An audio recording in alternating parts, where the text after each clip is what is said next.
चलिए, आपका स्वागत है। सुरेश चंद्र जी वक्तव्य प्रस्तुत करेंगे।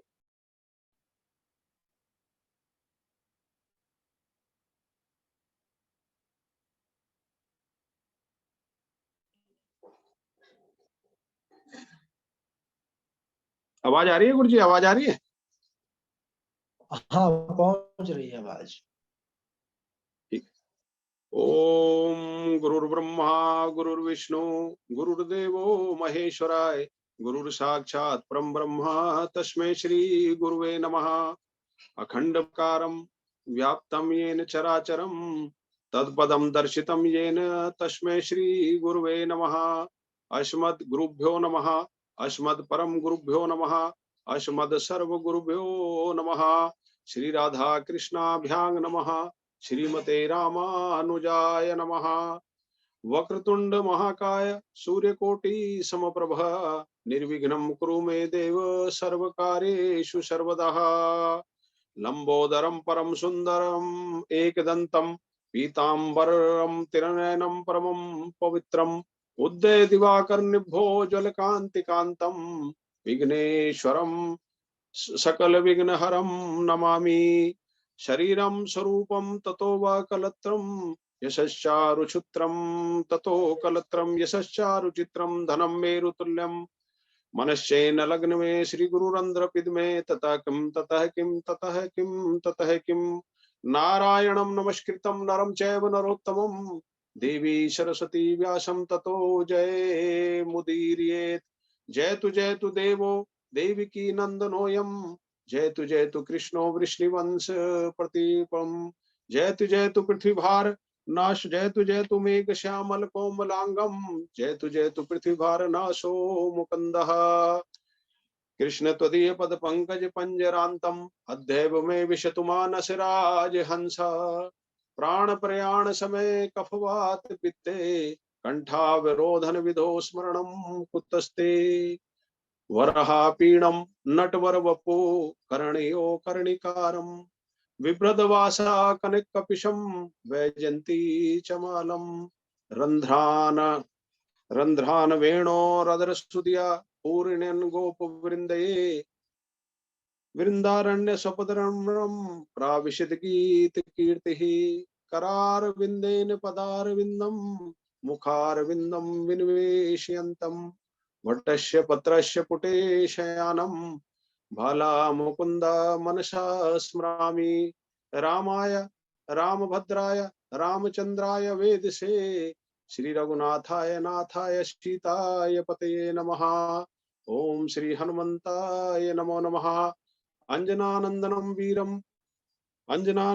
वीरम जानकी शोकनाशनम कपीशमक्षहंतारम वंदे लंका भयंकरम।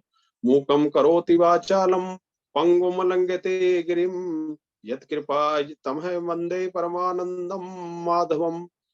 भक्त भक्ति भगवंत गुरु चतुर नाम वपुए इनके पद वंदन किए नाशत विघ्न अनेक। मंगलम भगवान विष्णु मंगलम गरुड़ाध्वज मंगलम पुंडरीकाक्षम मंगलाय तनो हरि। राधे मेरी मात है और पिता मेरे घनश्याम इन दोनों के चरणों में मेरा कोटि कोटि प्रणाम। राधे मेरी स्वामिनी और मैं राधे को दास जन्म जन्म मोह दीजियो श्री वृंदावन को वास। वृंदावन के वृक्ष को मर्म न जाने कोई यहाँ डाल डाल और पात पात पर राधे राधे होय। जय जय श्री राधा रमण जय जय नवल किशोर जय गोपी चित चोर प्रभु जय जय माखन चोर। कृष्णाय वासुदेवाय हरे परमात्मने प्रणता क्लेश नाशाय गोविंदाय नमो नमः। नमः परमहंस स्वादित चरण कमल चिन्ह करंदाय भक्त जन मानस निवासाय श्री रामचंद्राय। श्री लक्ष्मीनाथ समारंभा नाथयामुन मध्यमाम् अस्मदाचार्य पर्यंताम वंदे श्री गुरु परंपरा। अस्मदाचार्य पर्यंताम वंदे श्री गुरु परंपरा। अनंत कोटि ब्रह्मांड नायक अचिंत्य कल्याण गुणगण निधान सर्वेश्वर शरद्भाधिपति अकारण करुणा वर्णाले अकारण करुणा कारक सकल जन कल्य साप हारक परात पर ब्रह्म अनंत कोटि कंदर्प दर्प दलान पटियान निर्गुण निराकार सगुण साकार जगदैक बंधु करुणायक सिंधु श्री सच्चिदानंद घन परमात्मा श्री कृष्ण एवं श्री राधा रानी जी के युगल चरणार बिंदों में इस दास का बारंबार प्रणाम। मेरे सामने उपस्थित भागवत भक्त, भागवत कथा अनुरागी सज्जनों, भक्तिमयी मात्र शक्ति भगनी बांधवों एवं जूम ऐप के माध्यम से जुड़े हुए मेरे सभी साथियों, आपके चरणों में मेरा बार बार प्रणाम। गोस्वामी तुलसीदास जी कहते हैं, सिया राम मैं सब जग जानि करहूं प्रणाम जोरि जुग पानी। ये संसार, ये पृथ्वी, ये अग्नि, ये जल, ये वायु, ये आकाश, ये जीव जंतु, ये पशु पक्षी, ये जलचर नभ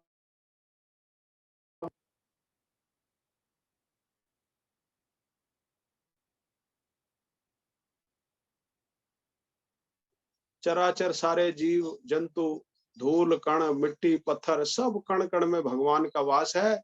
और इसको मानकर हमें जो है श्री भगवान के चरणों में प्रणाम करना चाहिए। इन सब के अंदर ही भगवान का वास है। इसीलिए गोस्वामी तुलसीदास जी ने समस्त संसार के लिए ये सूत्र दिया कि सिया राम में सब जग।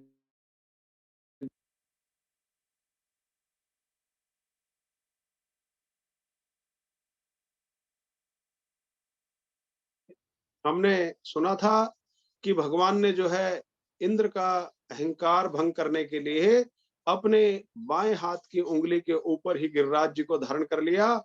और जब 7 दिन तक कुछ ना हो सका तो इंद्र की समझ में आया कि ये साक्षात परब्रह्म परमात्मा है।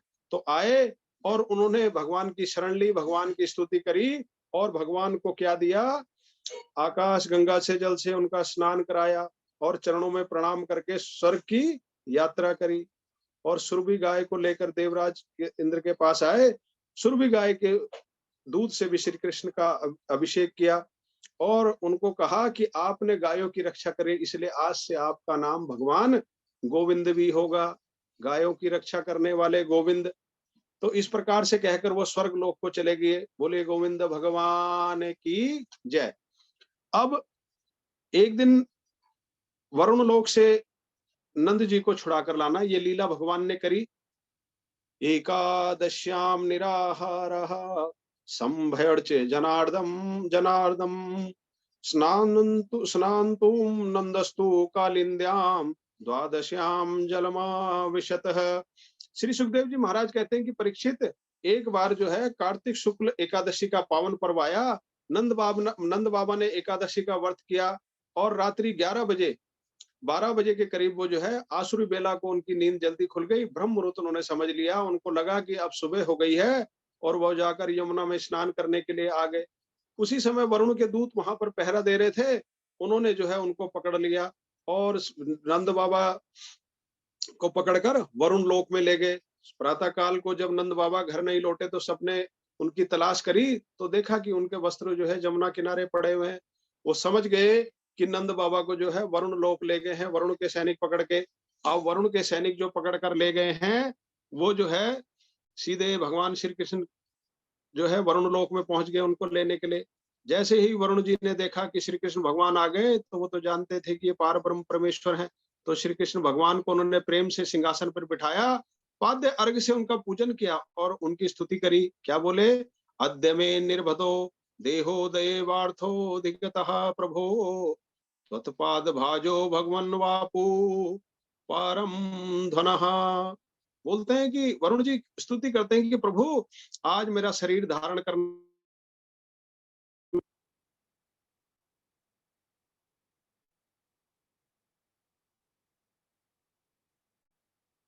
कि ये पारमहंसों का ग्रंथ है। ये वास्तव में पारमहंसों का ग्रंथ है। पारमहंसों की वाणियां इसके अंदर हैं।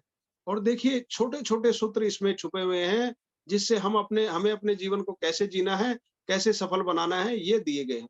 अब वरुण भगवान क्या कह रहे हैं, वरुण जी क्या कह रहे हैं उनको कि मेरा जो है आज जन्म लेना सफल हो गया। तो हम सब लोगों ने भी जो जन्म लिया ये तब सफल होगा जब भगवान हमें अपने चरणों की शरण देंगे। आदि शरण तो उन्होंने, आदि कृपा तो कर दी है भगवान ने कि हमें जो है अपने इस भागवत रूपी स्वरूप का परिचय करा दिया। गुरुदेव की कृपा से जो है हम इस भागवत से जुड़ गए हैं और इस कलयुग में ये भागवत ही भगवान का स्वरूप है। तो एक किस्म से उन्होंने हमको अपने से जोड़ लिया है। अब भगवान के साक्षात्कार की बात है, तो धीरे-धीरे जैसे-जैसे मन में लगन बढ़ेगी तो वो भी हो जाएगा। आप धीरे-धीरे अपने पथ पर चलते रहें और भगवान का नाम लेते रहे, प्रेमा भक्ति को बढ़ाते रहें अपनी। तो कहते हैं कि प्रभु आज्ञा कीजिए, आप यहाँ किस लिए आए हैं? आप बताइए कि यहाँ किस लिए आए हैं? भगवान श्री कृष्ण ने कहा कि आपके सेवक मेरे बाबा को पकड़ लाए हैं।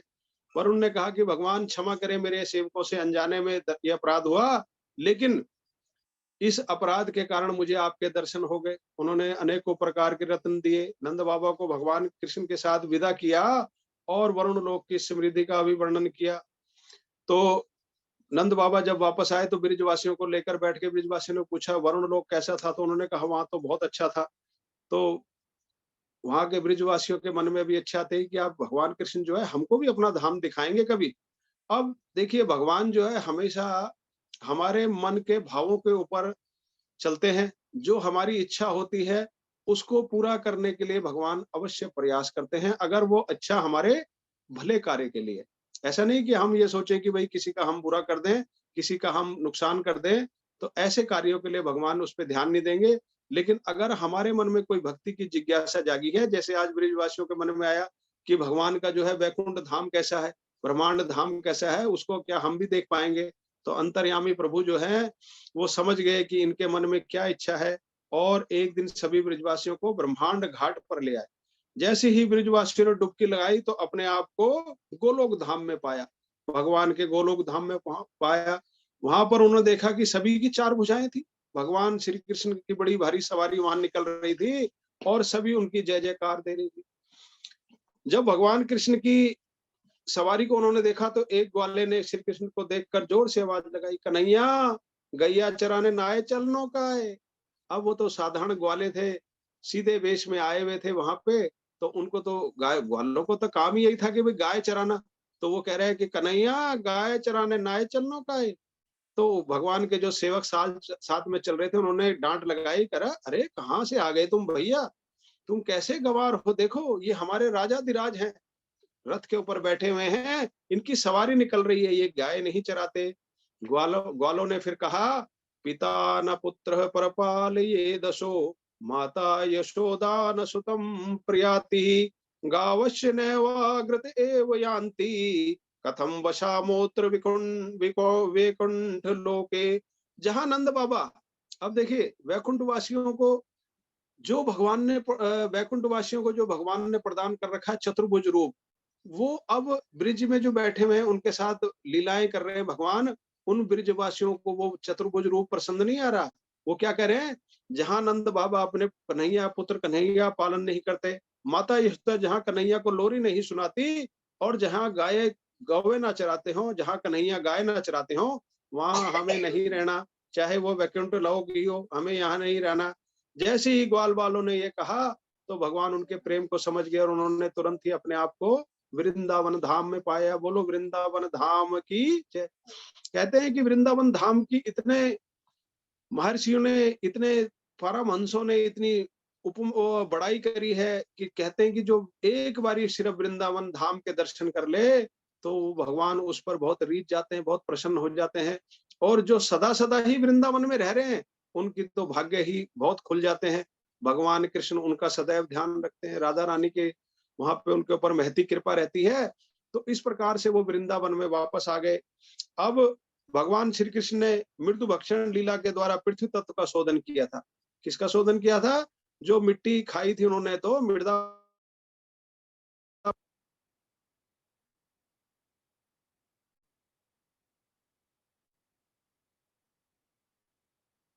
में तृणावर्त के उद्धार के द्वारा वायु तत्व का और दावानल को पीकर उन्होंने अग्नि तत्व का शोधन कर लिया। अपने पांचों तत्वों को उन्होंने शुद्ध कर लिया भगवान ने। तो क्या कहते हैं, ब्रह्मादि जय सरूढ़ दर्प कंदर्प दर्पहा, जयति श्रीपति गोपी रास मंडल मंडनहा। कामदेव ने ब्रह्मादि देवताओं पर तो विजय प्राप्त कर ली थी, इससे उसका अभिमान बहुत ज्यादा बढ़ गया था। और उसी के मान मर्दन के लिए भगवान श्री कृष्ण ने अब रास लीला का संकल्प लिया। रास लीला एक अद्भुत लीला है। इसके अंदर जो है सभी गोपियां भगवान के साथ लीला करते हैं और भगवान गोपियों के साथ लीला करते हैं, और हर एक गोपी को ऐसा कहा गया कि ऐसा लगता है कि भगवान सिर्फ उसके साथ। ये पारमहंसों की संहिता है। इसमें एक से एक छोटे-छोटे रहस्य, छोटे-छोटे सूत्र छुपे हुए हैं। और देखिए, जैसे गोपियों को महसूस हो रहा है कि भगवान उनके साथ हैं, ऐसे ही अगर हम अपने जीवन को देखें, तो भगवान इस संसार के चराचर हर प्राणी के साथ है। हर प्राणी के साथ भगवान है हमेशा, चाहे उसे दिखे या ना दिखे, अनुभव करे या ना करे, वो अपनी माया वाले संसार में लीन रहे और भगवान के प्रति अपने आप भगवान को महसूस ना कर पाए, लेकिन भगवान हर एक व्यक्ति के ऊपर अपना आशीर्वाद लेकर बैठे हुए हैं। तो गोपियां भी क्या महसूस कर रही हैं कि हर व्यक्ति के साथ जो है, हर गोपी के साथ भगवान है। तो वो भगवान क्या कहते हैं, भगवान ने क्या किया, भगवान पिता रात्रि शरदोत फुल्ल मल्लिका वीक्षरन्तु मनश्चक्रे योग माया मुपाश्रितः। देखिए कितना सुंदर वर्णन है। शरद पूर्णिमा की रात्रि, जब पूर्व दिशा से पूर्ण चंद्र का उदय हुआ। शरद पूर्णिमा के दिन जो है चंद्रमा अपने पूर्ण कलाओं में होता है। पूरे वर्ष में 12 महीनों में 12 पूर्णमासी आती हैं, और उनमें से जो सबसे बड़ी पूर्णिमा है वो शरद पूर्णिमा है, जिस दिन चंद्रमा अपनी पूरी कलाओं के साथ होता है। और जो चंद्रमा अपनी पूरी कलाओं के साथ है, उसी के दिन, और चंद्रमा देखिए मन का सूचक है। चंद्रमा जो है ज्योतिष शास्त्र के अनुसार, जो पंडित मेरे भाई सुन रहे हैं इस प्रवचन को, उनको पता होगा कि चंद्रमा जो है मन का कारक है और सूर्य हमारी आत्मा का कारक है। तो जो चंद्रमा मन का कारक है, उसका ही जब सर्वश्रेष्ठ प्रबल है वो शरद पूर्णिमा के दिन, जब वो अपनी पूर्ण कलाओं में है, वही दिन भगवान ने चुना कि आज काम का दर्प जो है, कामदेव का घमंड चूर करना है। भगवान की लीलाएं एक से एक रहस्य लिए हुए हैं। जिस दिन वो सबसे ज्यादा वेग हो, उसी दिन उस वेग को दबाना है भगवान ने। तो आज का दिन चुना है कि आज जो है चंद्रमा पूर्ण कलाओं में है। आज कामदेव कोई बहाना नहीं बना सकता कि मैं कमजोर था या मेरे को मन पे नहीं अधिकार था। भाई आप कामदेव को भगवान ने छूट दे दी कि चलो तुम जो कर सकते हो वो करो। यहाँ पार ब्रह्म परमेश्वर बैठे हैं, हम अपने हिसाब से काम करेंगे। उसी समय योग माया का आश्रय लेकर भगवान श्री कृष्ण ने रास लीला का मन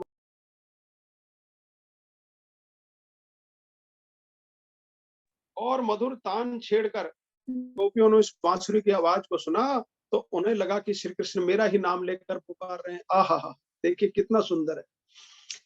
हर भक्त को भगवान पुकारते हैं, लेकिन भक्त जो है उसकी तरफ ध्यान नहीं दे पाते। ये गोपियां पिछले जन्मों की साधक हैं, पिछले जन्मों की तपस्विना है, पिछले जन्मों के साधु सन्यासी सब गोपियों के रूप में यहाँ रखे हैं। इसलिए भगवान उनको ध्यान में लग रहा है कि भगवान बांसुरी से जो है उन्हीं का नाम लेकर पुकार रहे हैं।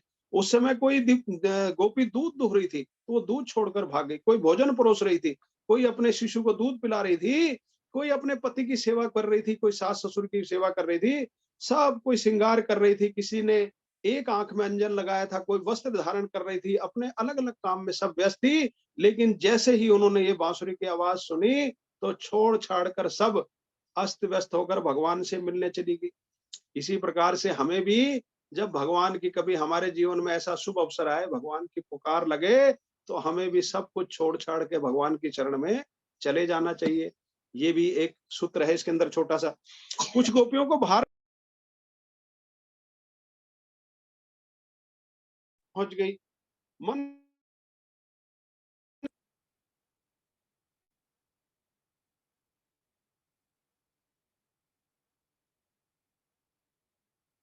तो उनका वहीं पे उन्होंने अपनी देह छोड़ दी और उनकी आत्मा वहां पर पहुंच गई, मन वहां पहुंच गया।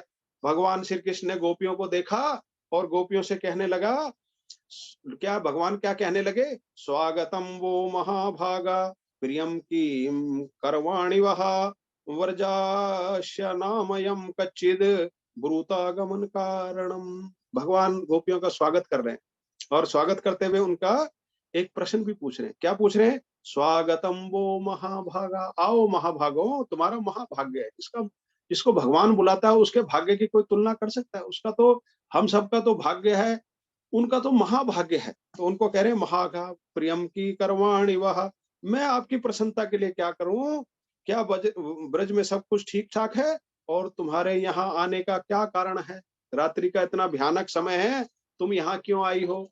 अब गोपियों को देखो, पहले तो भगवान ने बुला लिया, अब उनसे पूछ रहे हैं कि भैया क्या कारण है, कैसे आना हुआ? अनेकों हिंसक प्राणी घूम रहे हैं, इसलिए आपको यहाँ नहीं रहना चाहिए। आपके माता पिता ढूंढ रहे होंगे। अब ने आपने चंद्रमा की चांदनी को देख लिया, वन को देख लिया, अब घर को लौट जाओ, अपने पतियों की सेवा करो। भगवान अपने दर्शन देने से पहले, अपनी लीला का किसी भक्त के जीवन में पदार्पण करने से पहले उसको पूरी तरह कसौटी पे कस लेते हैं कि ये मेरी शरणागत हो गया नहीं हो गया। गीता में भी भगवान जब कृष्ण को उपदेश करते, अर्जुन, भगवान कृष्ण अर्जुन को उपदेश करते हैं तो अर्जुन क्या कहता है कि हे भगवान, मैं आपकी शरणागति में हूँ, मैं आपका शिष्य हूँ, अब मुझे बताइए मुझे क्या करना है। उसी प्रकार से भगवान जिसको अपने पास बुलाते हैं उसकी पूरी तरह से कसौटी पे कस लेते हैं कि ये मेरी शरणागत हो गया कि नहीं हुआ। अब गोपियों की परीक्षा ले रहे हैं कि भाई किस लिए आ गए तुम यहाँ पे, जाओ तुम अपने पतियों की सेवा करो, अपने बंधु बांधवों को प्रसन्न रखो, संतान का पालन पोषण करो, स्त्रियों का परम धर्म है, पति बुरे स्वभाव का हो, भाग्यहीन हो, तब भी उसकी सेवा करनी चाहिए। और तुम मेरे प्रेम के कारण यहाँ आई हो तो श्रवणाद दर्शनाद ध्यानान्मयी भावोन कीर्तनात् ना तथा सन्निकर्षेण प्रतियाता ततो ग्रहान। मेरी कथाओं का श्रवण करने से, मेरी कथाओं को सुनने से, मेरे दर्शन करने से और मेरे स्वरूप का ध्यान करने से, मेरे नामों का कीर्तन करने से जिस प्रकार से मुझ में प्रेम उत्पन्न हो गया है उस प्रकार मेरे पास में रहने से नहीं होता। इसलिए गोपियों, अब तुम अपने घर चले जाओ और वहीं बैठकर भजन कीर्तन करो। भगवान श्री कृष्ण ने जब इस प्रकार कहा तो गोपियां दुखी हो गई, आंखों में आंसू ले आए और भगवान को इतने नजदीक पाकर भी भगवान उनको वापस जाने के लिए कह रहे हैं तो सब रोने लगी और क्या कहती हैं, मैवं विभोरहति भवान गदितो निरसंसः संतज्य सर्व विषयास्त्व पादमूलम भक्ता भजस्व दुरवग्रह माँ तेजाश्मान देवो यथादि पुरुषो भजते मुमुक्षुनः। प्यारे श्याम सुंदर, आप इस प्रकार निष्ठुरता भरे कठोर वचन मत कहो, हम समस्त विषयों का त्याग करके आए हैं आपके पास। भगवान को प्राप्त करने से पहले जब हमारी आत्मा अपने अंदर ही भगवान का दर्शन करेगी, उससे पहले जितने भी विषय विकार हैं, काम क्रोध लोभ मोह अहंकार, वो सब उसके निर्मल हो जाएंगे।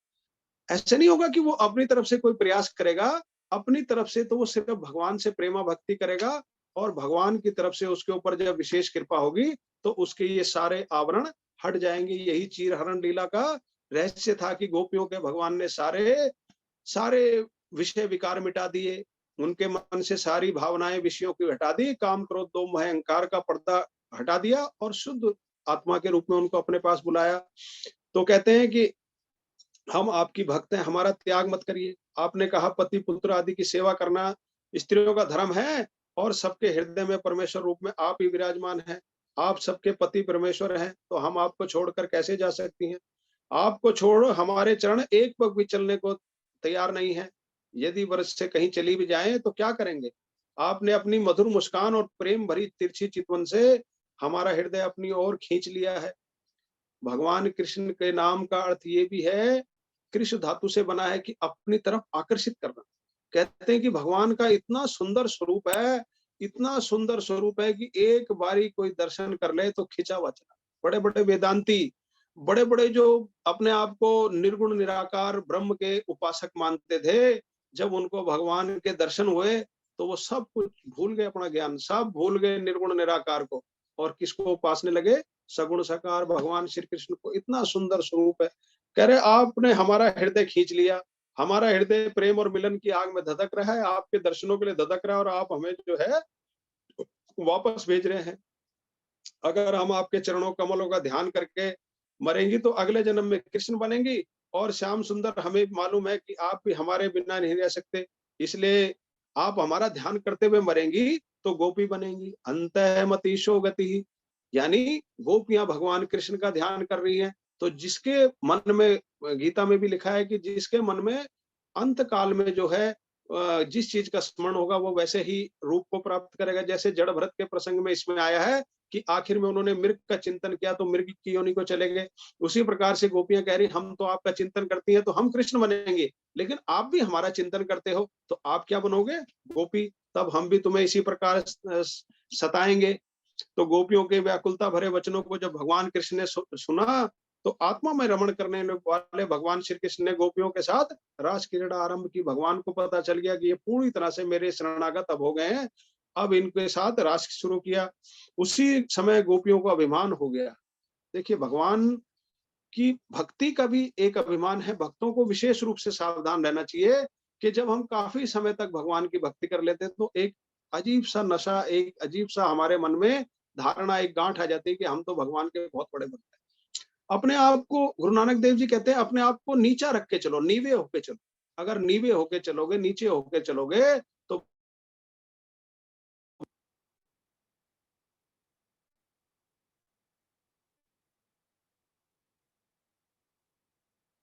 अहंकार को खा जाता हूँ।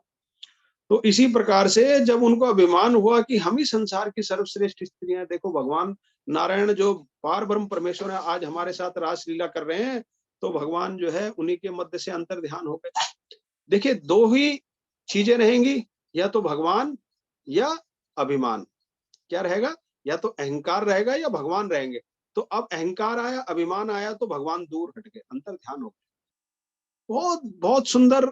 भागवत को जितना आप पढ़ते जाओगे उतना आपको आनंद आता जाएगा, और हर बार जब आप पढ़ोगे तो आपको एक अलग ही अर्थ इसमें से निकलेगा और अलग रूप में आपको समझ में आएगी।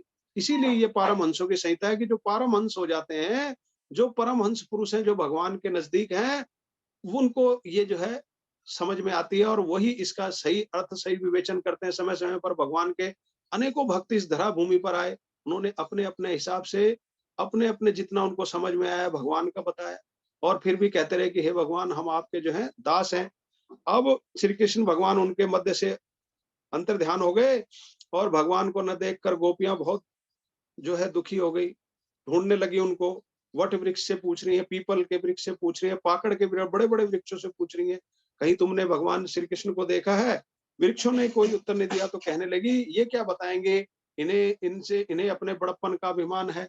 उसी समय गोपियों ने तुलसी को देखा तो उनसे पूछा, भगवान श्री कृष्ण को देखा है? तो तुलसी ने भी कोई उत्तर नहीं दिया, तो वो कहने लगी ये हमारी सौतन है। ऐसा करते करते, भगवान का ध्यान करते करते वो बिल्कुल तन्मय हो गई और श्री कृष्ण की लीलाओं का अनुकरण करने लगी। कोई गोपी पूतना बन गई, दूसरी कृष्ण बन के घुटनों के बल चलने लगी, एक मुरली लेके मटक मटक के चलने लगी। कृष्णो हम पश्यत गतिम, मैं कृष्ण हूँ, मेरी चाल देखो। एक गोपी ने अपनी ओढ़नी ऊपर उठा ली और कहने लगी मैंने गिरिराज को उठाया है। इस प्रकार भगवान की लीलाओं का वर्णन करने लगी। उनमें से गोपियों ने देखा वन में एक स्थान पर श्री कृष्ण के साथ किसी और गोपी के भी चरण चिन्ह है। अब उन्होंने देखा कि भगवान के साथ कोई और भी गया हुआ है, तो क्या कहती हैं, अन्याराधितो नूनम भगवान हरिरीश्वर यन्नो विहाय गोविंदा प्रीतो यामन यदरः। क्या बोलती है कि निश्चित ही राधा रानी, भगवान श्री कृष्ण के साथ राधा रानी ही चली गई हैं, और इनके प्रेम के कारण श्री कृष्ण ने हमको विरह में छोड़ दिया है, और राधा रानी जो है उनके प्रति जो है बहुत ज्यादा उनका प्रेम है। अब राधा रानी ने देखा कि गोपियों का जो मेरे को भगवान लेके चल रहे हैं साथ में, तो उन्होंने कहा कि भगवान, अब राधा रानी को भी थोड़ा सा अहंकार आ रहा है, सबको भगवान ठीक करते चल रहे हैं। राधा रानी का कहा, भगवान मैं थक गई हूँ, मेरे से चला नहीं जा रहा, मुझे अपने कंधे पे बिठा कर ले चलिए। श्री कृष्ण भगवान ने कहा कि आप वट वृक्ष की जरा डाल पकड़कर मेरे ऊपर चढ़ जाओ। जैसे ही पेड़ की डाल पकड़कर राधा रानी ने भगवान के ऊपर चढ़ना चाहा, भगवान श्री कृष्ण वहां से भी अंतर ध्यान हो गए। अब देखिए, यहाँ भी अभिमान का प्रवेश हुआ। राधा जी ने सोचा कि मैं सब सखियों से श्रेष्ठ हूँ, सब गोपियों से श्रेष्ठ हूँ, तो यहाँ से भी भगवान चले गए। जहां जहां अभिमान आएगा वहां वहां से भगवान हट जाएंगे। निर्मल जन सो मोहि भावा, मोहि छल छद छिद्र कपट न भावा। भगवान कहते हैं कि मेरी जो प्रतिज्ञा है वो है, जो बिल्कुल निर्मल हो जाएगा, शुद्ध हो जाएगा, बिल्कुल साफ हो जाएगा, वो जो है मेरे को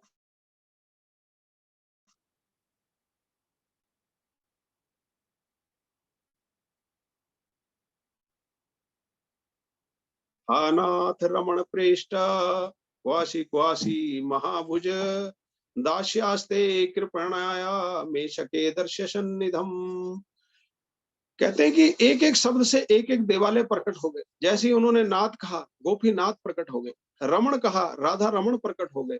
प्रेष्ठ कहने पर राधा वल्लभ प्रकट हो गए। और जैसे ही महाभुज कहा, बांके बिहारी प्रकट हो गए। देखिए, भगवान की स्तुति में इतनी डूब गई हैं, इतना रो रही हैं, विलाप कर रही हैं कि अलग अलग रूप में प्रकट हो रहे हैं।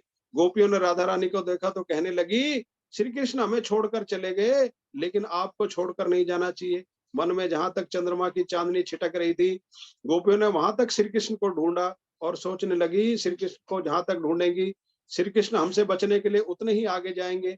उनके पैरों में कंकड़ पत्थर चुभ जाएंगे। यदि उन्हें मिलना होगा तो यमुना के पुलिन पर ही मिल जाएंगे। सभी एक इकट्ठी होकर यमुना पुलिन में आ गई और एक साथ सोमेश्वर में गोपी गीत का गान करने लगी। गोपी गीत एक अद्भुत गीत है, जिसके द्वारा गोपियां जो है भगवान को बुला रही हैं कि हे भगवान आओ, हे भगवान आओ। तो संत महात्माओं ने बाद में कहा कि जो भी इस गोपी गीत से भगवान को बुलाएगा, उसको भगवान अवश्य दर्शन देंगे। तो इसलिए सबको एक बारी अवश्य अपने जीवन में गोपी गीत सुनना चाहिए कि गोपियों ने किस प्रकार से भगवान को बुलाने के लिए उनकी स्तुति करी। तो क्या बोलती हैं, जयति तेऽधिकं जन्मना वृजा शरयत इंदिरा शाश्वतत्र हि दयते दृश्यतां दीक्षुतावकाश त्वयि धृताश्वस्तां त्वां विचिन्वते शरदुदासिये साधु जात शरसिजोदरा श्रीमुषादृशा सूरतनाथ ते अशुल्क दाशिका वरद निघ्नतो नेह किं वधा विषजलापयात् व्यालराक्षसात् वरशुमारुतात् वैद्युतानलात् वृषमयात्मजात् विश्वतो भयात् ऋषभतेवयां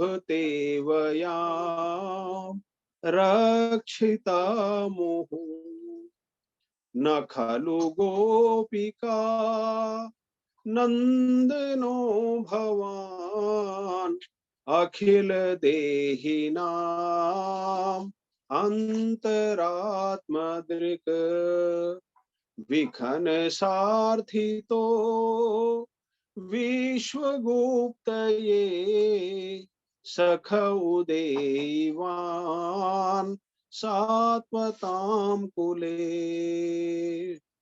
बोलिए रास बिहारी भगवान की जय। इस प्रकार से सुंदर स्तुति गोपियों ने भगवान की करी और भगवान को कहा कि हे भगवान, आप जहां कहीं भी छुपे हुए हो, आप आओ।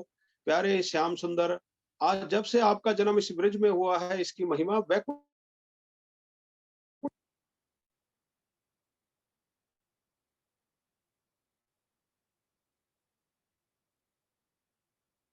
जल और इंद्र की मूसलाधार बारिश से हमारी रक्षा क्यों करी। प्रभु, आप मात्र यशोदा नंदन नहीं, बल्कि आप समस्त प्राणियों के हृदय में विराजमान अंतर्यामी परमेश्वर हैं। आइए, ब्रह्मा जी की प्रार्थना पर आप विश्व की रक्षा के लिए यदुकुल में अवतीर्ण हुए हैं। आपकी कथा अमृत के समान है, अथवा आपकी कथा मारने वाली है। एक बार जो उसे सुन लेता है, वो भिक्षुकों की तरह भटकता रहता है, आपको ढूंढता फिरता है। भगवान की चर्चा को जो सुन लेता है, फिर उसका मन दिन रात जो है भगवान का ही स्मरण करता है। प्रभु, आपके अत्यंत चरण अत्यंत कोमल है, हम इन्हें अपने कठोर वक्षस्थल पर रखने से डरती हैं। आप अपने चरण कमलों से भटकते रहें। आपके चरण कमलों में कंकड़ पत्थर आदि चुभ रहे होंगे, जिसकी कल्पना मात्र से ही हमें चक्कर आ रहा है। और श्री कृष्ण लालसा के दर्शन के साथ गोपियों ने एक साथ रुदन किया, एक साथ रोने लगी। गोपियां क्या कहती हैं, ताशामा विरभू क्षौरी समया मान मुखाम्बुजा पीताम्बरधर स्रगवी साक्षान मन्मथ मन्मथः। क्या कहती हैं? उसी समय जब रुदन करने लगी गोपियां तो भगवान पीताम्बरधारी मुस्कुराते हुए गोपियों के मध्य में प्रकट हो लिए। बोलिए रास बिहारी भगवान की जय। जैसी करुण भाव आएगा, जैसी हमारे मन में जो है भगवान के प्रति चिंतन आएगा, हम उनके प्रेमा भक्ति में इतना ज्यादा डूब जाएंगे कि हमारे आंखों से आंसू निकलने लग जाएंगे, तो भगवान स्वयं प्रकट हो जाएंगे। श्याम सुंदर स्वरूप उनका सुंदर स्वरूप करोड़ों कामदेवों को मन को मथने वाला था। गोपियों ने जैसे ही भगवान को देखा, उनको घेर कर खड़ी हो गई। किसी ने हाथ पकड़ लिया, किसी ने पैर पकड़ लिए, किसी ने कमर पकड़ ली कि कहीं दोबारा ना भाग जाएं। एक गोपी ने श्री कृष्ण को देखकर नेत्र बंद कर लिए। अब नेत्र बंद क्यों किए? वह कहने लगी, सखी, मन के श्याम भले बाहर के श्याम तो छिप जाते हैं, मन के श्याम कहाँ जाएंगे जो भगवान को हमने मन में बिठा लिया। और सब ने अपने नेत्र बंद कर लिए, अपनी ओढ़नियों का आसन लगाया, उसमें श्री कृष्ण भगवान को बिठाला। और क्या कहती हैं? भजतो नुम भजन्ते एकः एतद् विप्रयम् नो भयाश्च भजन्ते कम एकन्नो ब्रूषा दुबो। श्याम सुंदर, कुछ लोग ऐसे होते हैं जो प्रेम करने वालों से प्रेम करते हैं, कुछ ऐसे होते हैं जो प्रेम न करने वालों से प्रेम करते हैं, और कुछ लोग ऐसे होते हैं जो दोनों से ही प्रेम नहीं करते। भगवान श्री कृष्ण ने कहा, गोपियों, जो प्रेम करता है वह भी व्यापारी है, जो प्रेम न करने वालों से प्रेम करता है, ऐसे निस्वार्थी तो केवल माता पिता और गुरु ही होते हैं। माता पिता और गुरु, चाहे उनका बच्चा उनसे प्रेम करे ना करे, वो उससे अवश्य प्रेम करते हैं। तो क्या कहते हैं?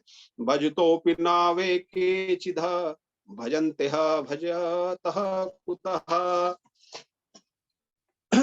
आत्मा रामा हयाप्त कामा अकृतज्ञता गुरुद्रहा। जो प्रेम करने वालों से प्रेम नहीं करते, ऐसे चार प्रकार के लोग होते हैं। कौन कौन से? आत्मा राम, जो अपनी आत्मा में ही रमण करते हैं, उन्हें बाह्य जगत से कोई प्रयोजन नहीं, अपनी आत्मा में ही रमण कर रहे हैं। आप्त काम, जिनकी समस्याएं सारी पूर्ण हो गई हैं, उनको किसी बाहर से कोई प्रयोजन नहीं है। और अकृतज्ञ, अकृतज्ञ का जो है, जो जानते ही नहीं कि वह हमसे प्रेम करता है नहीं, वो अज्ञानी है। गुरुद्रोही, जिन्हें यह तो मालूम है कि ये हमसे प्रेम करते हैं, फिर भी वे जानकर उन्हें प्रेम नहीं करते। ऐसे परोपकारी गुरुतुल्य लोगों से भी द्रोह करते हैं, वे परम अपराधी हैं। ललिता ने विशाखा से कहा, ललिता सखी और विशाखा सखी जो है बहुत ज्यादा अंतरंग सखियां थी, और अंतरंग सखियों के एक दूसरे से बात कर रही है। श्याम सुंदर आत्मा राम है। विशाखा ने कहा, नहीं, आत्मा राम नहीं, गोपिका राम है, गोपियों में रमण करते हैं। तो क्या आप्त काम है? बोले नहीं, यदि आप्त काम होते तो छचिया बर छाछ पे नाच नचायो, कि जो भगवान पूर्ण ब्रह्म परमेश्वर है, वो थोड़ी सी छाछ के लिए जो है नाच नचा रहे हैं, ये माखन चोरी क्यों करते? तो क्या ये अकृतज्ञ है? विशाखा ने कहा, ये अकृतज्ञ भी नहीं है, इन्होंने ही वरदान दिया था कि शरण पूर्णिमा की रात्रि में तुम मेरे साथ विहार करोगे। तो ललिता ने कहा, अब बचा चौथा, क्या श्याम सुंदर जो है गुरुद्रोही है, महान अपराधी है? श्री कृष्ण ने गोपियों की इस व्याख्या सुना तो क्या कहते हैं? गोपी, तुम्हारे हृदय में जो मेरे प्रति प्रेम था वो प्रकट हो चुका है, उसको प्रकट करने के लिए मैं तुम्हारे बीच से गया था, और मैं सैकड़ों वर्ष की आयु प्राप्त करके भी तुम्हारे प्रेम का ऋण नहीं चुका सकता। इसलिए प्रेमा भक्ति सर्वश्रेष्ठ है, कि भगवान यहाँ स्वयं कह रहे हैं कि हे गोपियों, जितना तुम मुझे प्रेम करती हो, उसका ऋण मैं जो है 100 वर्ष में भी नहीं, सैकड़ों वर्षों में भी नहीं चुका सकता। गोपियों ने श्री कृष्ण की मधुर वाणी सुनी, और जो है रास क्रीड़ा आरंभ हुई। रास क्रीड़ा करते करते एक गोपी, भगवान शंकर भी गोपी के वेश में आए, जिसके बारे में आपने भजन सुना होगा। एक ही दिना भोले भंडारी, बन के ब्रिज की नारी, ब्रिज में आ गए हैं। मना पार्वती ने मना किया पर ना माने, भंडारी ब्रिज में आ गए हैं। पार्वती मैया जब रास में शामिल होने के लिए जाने लगी, तो भगवान शंकर बोले कि हे पार्वती, मैं भी भगवान रास रचा रहे हैं, मैं भी जाऊंगा और मैं भी रास देखूंगा। तो बोली, वहां सिर्फ जो है औरतों का प्रवेश है। तो शंकर भगवान ने कहा, मुझे भी औरत बना के ले चलो। भगवान शंकर जो है साड़ी पहनकर आ जाते हैं और नाचने लगते हैं। तो भगवान देख लेते हैं दूर से कि भाई ये मोटी सी गोपी जो आई है, ये अलग लग रही है। तो भगवान जो है मुरली बजाते हैं, मुरली बजाते ही जो है उनके वस्त्र